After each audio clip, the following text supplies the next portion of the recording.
নে করে দিলে এবার। হ্যাঁ, নাম্বার 8 কি দেওয়া আছে বল? সমীকরণটাতে 5x স্কয়ার 2x প্লাস কত? -3 -3 ইকুয়াল 0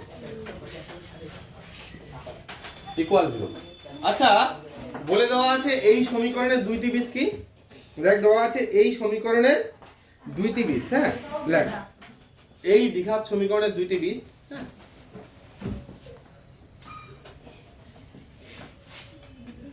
দ্বিঘাত সমীকরণের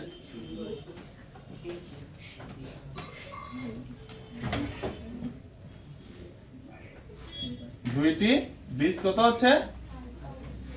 আলফা ও বিটা। আচ্ছা, আমরা জানতাম সমীকরণের বীজদের যোগফলের যে সূত্র সেটা কি? -b/a। তাহলে সুতরাং আমরা এখান থেকে পাচ্ছি যে আলফা প্লাস বিটা ইকুয়াল হচ্ছে -b/a। আচ্ছা, এখানে b কত বলতো? এখানে b কত?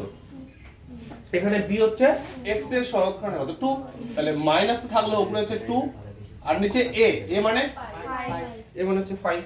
তাহলে বীজদ্বয়ের যোগফল মানে আলফা প্লাস বিটা আমরা কি পেয়ে গেলাম? -2/5 হয়ে গেল এটা। ও আরেকটা কি দেওয়া আছে বীজদ্বয়ের? কি লাগে আমাদের? গুণফল। ও বীজদ্বয়ের গুণফল সেটা কি? Alpha beta. সেটা সূত্র কি? c/a। তাহলে c/a, এখানে c বল। c হচ্ছে -3, তাহলে c হচ্ছে -3 বাই কত হচ্ছে? a বলতে 5। ঠিক আছে, দেখ এই যে x স্কয়ারের সহগ সেটা হচ্ছে a, x এর সহগ হচ্ছে b, আর ধ্রুবক পদ যেটা সেটা হচ্ছে c। হলো? তাহলে c এখানে হচ্ছে -3 আর a বলতে হচ্ছে 5। সুতরাং আমাদের 1 নাম্বার কার মান বের করতে বলছে বলতো? তাহলে এখানে আমরা আলফা বিটা পেয়ে গেলাম, মানে বীজদ্বয়ের গুণফল পেলাম, আর বীজদ্বয়ের কি পেলাম? যোগফল। এবার আমাদের যেটা বের করতে হবে 1 নাম্বার, সেটা কি বলছে? Alpha square plus beta square. মানে যেটা দেওয়া আছে alpha square plus beta square value আমাদের লাগবে। এবার এই a square plus b square সেই সূত্র, সেখানে আমরা এমন ভাবে সূত্রটা ফেলবো যাতে আমরা এই মান দুটোকে ব্যবহার করতে পারি। হলো? তাহলে a square plus b square একটা আমরা এইভাবে লিখতে পারি না? a প্লাস b মানে alpha plus beta whole square minus 2 alpha beta. লেখা যায় তো? দেখ এই যে alpha plus beta whole square minus 2 alpha beta. ঠিক আছে, কারণ এখানে লক্ষ্য কর alpha plus beta whole square মানে কি? যে alpha square plus 2 alpha beta plus কত? Beta square. এই যে প্লাস 2 আলফা বিটা আর মাইনাস 2 আলফা বিটা কেটে গেলে কি থাকলো? Alpha square plus beta square থাকলো। আমরা যেহেতু এই এর পার্টের মান আর এই পার্টের মান জানি, তার জন্য আমরা এই পার্টটাকে কি এইভাবে লিখলাম। এবার এই আলফা প্লাস বিটার মান কত বসাবো? এখানে দেখ আলফা প্লাস বিটার মান কত বসাবো? আলফা প্লাস বিটার মান কত? -2/5। তাহলে -2/5 তার স্কয়ার -2 ইনটু বল আলফা বিটা -3/5, তাহলে -3/5 পরের লাইন। তাহলে এখানে মাইনাসের স্কয়ার তো প্লাস হয়ে গেল, মাইনাস ইনটু মাইনাস, আর 2 এর স্কয়ার 4, আর নিচে 5 এর স্কয়ার মাইনাস অফ মাইনাস কত হচ্ছে? প্লাস 2 ইনটু 3 6, আর নিচে কত? 5। দেখ 25 আর 5 এর লসাগু করলে 25 থাকলো। কত থাকলো এখানে? 4 যোগ 5 দিয়ে 25 কে ভাগ করলে কত? 5 কত হচ্ছে? 5 গুণন 6 30। হলো? তাহলে আলটিমেট আমরা পাচ্ছি কত? 34/25। ঠিক আছে, এবার দেখ একই রকম ভাবে নাম্বার 2টা কি আছে? a cube plus b cube সূত্রে ফেলবি। Alpha cube plus beta cube আছে, কোন সূত্রে ফেলবো? দেখ এবার 2 নাম্বার কি দেওয়া আছে? Alpha cube plus beta cube, a cube plus b cube সূত্র। কিভাবে? হ্যাঁ কেন? এইটা শিখলি, 9 শিখলি। এখানে যে সূত্রটা ফেলবো যাতে কি এই যে মানগুলো যাতে আমরা ব্যবহার করতে পারি সেই জন্য। হ্যাঁ, সেই হিসাবে তাহলে a প্লাস b মানে alpha plus beta whole cube minus 3 alpha beta into alpha plus, মনে পড়লো যে a cube plus b cube সূত্র দ্বারা শিখছিলি যে a plus b whole cube minus 3ab into কত? a plus b। হলো? এবার কি বসাবো আমি প্রথমে? আচ্ছা, আলফা প্লাস বিটা এর মান কত? -2/5। তাহলে -2/5 তার কি হবে? কিউব। -3 আলফা বিটার মান -3/5 তাহলে -3/5 হলো। আর এখানে আলফা প্লাস বিটা আছে, এটার মান -2/5 আবার -2/5 তাহলে -2/5। এবার পরের লাইন, পরের লাইন এখানে কি হচ্ছে? দেখতে সমস্যা হচ্ছে না? ট্রাই দিচ্ছি দাঁড়া। তাহলে এখানে মাইনাসের কিউব মানে কত? আচ্ছা, -3 বার গুণ, minus into minus into minus কি হয়? দুইটা মাইনাস মাইনাসে হচ্ছে, দেখ মাইনাস মাইনাস মাইনাস গুণ যখন করছিস দুইটা মাইনাস মিলে প্লাস হয়ে গেল, আবার একটা মাইনাসের সাথে গুণ তাহলে মাইনাস, তাহলে মাইনাস হচ্ছে। আবার 2 এর কিউব মানে 2 3 বার 8 কত হচ্ছে? 8। আর নিচে 5 3 বার 5 এর কিউব, ভালো করে দেখে নেগে পরে টু। হ্যাঁ, 5 এর কিউব কত হচ্ছে?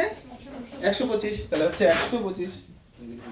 আবার দেখ মাইনাস মাইনাস মাইনাস, তাহলে আবার কি হবে? তিনটা মাইনাস গুণ করলে মাইনাসই হচ্ছে, মাইনাস।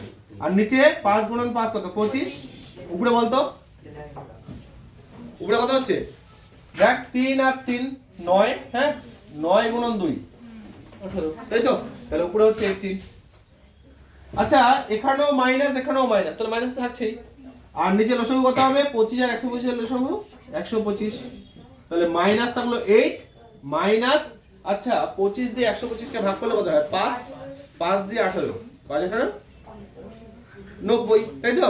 তাহলে কত হচ্ছে? -90। তাহলে কি পাচ্ছি আমরা? -98/125। ক্লিয়ার? টুকেনে 3 নাম্বারটা কি দেওয়া আছে দেখ তো?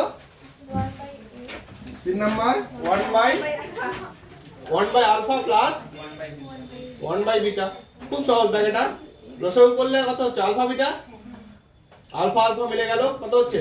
বিটা থাকবে, বিটা ইনটু 1 মানে বিটা, প্লাস উপরে বিটা বিটা মিলে গেল আলফা ইনটু 1 মানে কত? আলফা। তাহলে উপরে কি থাকলো? আলফা প্লাস বিটা না? সে আলফা প্লাস বিটা মিলে কত? Alpha beta plus alpha, alpha plus beta একই তো জিনিস। তাহলে কত? -2/5। তাহলে উপরে হচ্ছে -2/5 আর নিচে কত বলতো? আলফা বিটা মানে -3/5, তাহলে -3/5। তাহলে এখানে 5 5 নিচে নিচে কেটে গেল, আবার মাইনাস মাইনাস থেকে গেলই, আপনি কত হচ্ছে? উপরে 2 নিচে 2/3 হলো। তাহলে আমরা উত্তর যেটা পেলাম সেটা হচ্ছে 2/3। ঠিক আছে, বল।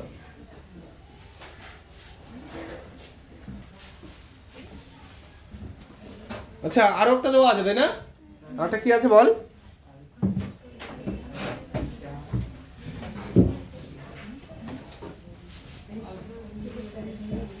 এই পার্টটা দরকার হবে আমাদের। কি দেওয়া আছে? Alpha square by beta 4 number. হ্যাঁ, alpha square by beta plus কত? Beta square by alpha. আচ্ছা, এখানে যদি আমরা লসাগু করি বিটা আলফা, তার মানে কি? আলফা বিটাই তো, তাই লসাগু হচ্ছে আলফা বিটা। উপরে এখানে তাকাবি। হ্যাঁ, বিটা দিয়ে আলফা বিটাকে ভাগ করলে কত হচ্ছে? শুধু থাকলো আলফা। তাহলে আলফা আর আলফা স্কয়ার গুণ করলে কত হচ্ছে? আলফা কিউব প্লাস, এখানে দেখ আলফা আলফা মিলে গেল, বিটা আর বিটা স্কয়ার মিলে কত হচ্ছে? Beta cube. তাহলে alpha cube plus beta cube পাচ্ছি আমরা। দেখ, যেহেতু আমরা একটু আগেই মান বের করলাম, আলফা কিউব প্লাস বিটা কিউবের মান তো আমরা পেলাম। আমরা আলফা কিউব প্লাস বিটা কিউবের মান কত পেয়েছি? -98 কত? 125। যদি পরীক্ষায় শুধুমাত্র তোদের এটাই আসে যে দ্বিঘাত, এখানে 4টাই দিবে পরীক্ষায়, একবারে এমনটা না, কিন্তু পরীক্ষাতে একটা বা দুটো দিতে পারে। হলো? এবার যদি বলে যে যদি এই নির্দিষ্ট দ্বিঘাত সমীকরণে দুইটি আলফা আর বিটা হয়, তাহলে এই পার্টের মান নির্ণয় করো।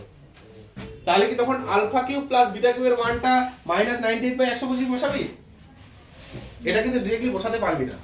কেন? কারণ এটা তো আমরা এখানে করলাম, এটা তো আর মুখস্থ করা হয়নি। চলো, এবার তখন এই টোটাল অঙ্কটা কিন্তু এখানে উপরে উপরে করে দিতে হবে। বোঝা গেল ব্যাপারটা? পুরোটাই করতে হবে, মানে এখানে যতগুলো লাইন হয়েছে এই লাইনগুলো উপরে উপরে লিখতে হবে, আর নিচে কি শুধু just alpha beta alpha beta alpha beta হয়েই থাকবে। ঠিক আছে? সবার শেষে এই পার্টটার আমি আলফা কিউ প্লাস বিটা কিউবের যে মানটা পাবো সেই মানটা কত? এটা। এবার সবার শেষে আমি এটা বসিয়ে দিব যে মাইনাস কত, 98/125। আর নিচে আলফা বিটার মান, কত ছিল? -3/5। তাহলে নিচে হচ্ছে -3/5। এটা বুঝতে পারলাম? তাহলে কি বললাম, যদি অঙ্ক শুধুমাত্র এটা দেয় তাহলে আমাদের এই ক্যালকুলেশনটা কি হচ্ছে করতে হবে। এটা পাশে ক্যালকুলেট করে এখানে বসিয়ে দিতে পারিস, অথবা এখানেই ক্যালকুলেশন করে করে করে করে নামাতে হবে। ব্যাপারটা বোঝা গেল? তাহলে এখানে যদি এমন কেউ করিস যে না alpha cube plus beta cube এর মান তো আমরা এটা ছিল, হ্যাঁ দেখ যেটা মনেই আছে একদম উত্তরটা, মানটা বসিয়ে দিয়ে কেটে দিলি, মানে বসিয়ে দিলি, হ্যাঁ তাহলে কিন্তু হবে না। বোঝা গেল ব্যাপারটা? এখানে করে দেখিয়ে দিতে হবে, পাশে করিয়ে দিলি। বোঝা গেল? এবার এখানে মাইনাস মাইনাস কেটে গেল, তাহলে পরের লাইনে এটা কি নিচে ভাগ আকারে আছে, উল্টে গেলে কি হয়ে যাবে? গুণ। তাহলে কত হবে? 98/125 তো থাকলোই, ইনটু হয়ে যাবে কত বল? 5/3 উপরে হবে 5, নিচে হবে 3। তাহলে 5 দিয়ে কাটলে কত হচ্ছে? 25। তাহলে উপরে কত হচ্ছে? 98 আর নিচে তাহলে কত? 3 × 75। বাস কমপ্লিট। No doubt? তাই তো? তাহলে কি বললাম যে এইভাবে যদি এটা থাকে তাহলে আমাদের এই ক্যালকুলেশনটা বাড়তি, মানে এটা পাশে করলি হলো, এটা পাশে করে নিলি, অথবা সেই অঙ্কটাতে করে করে নামাতে হবে, বুঝলো? তারপরে সেই মানটাকে নির্দিষ্টভাবে পুট করতে হবে। ঠিক আছে?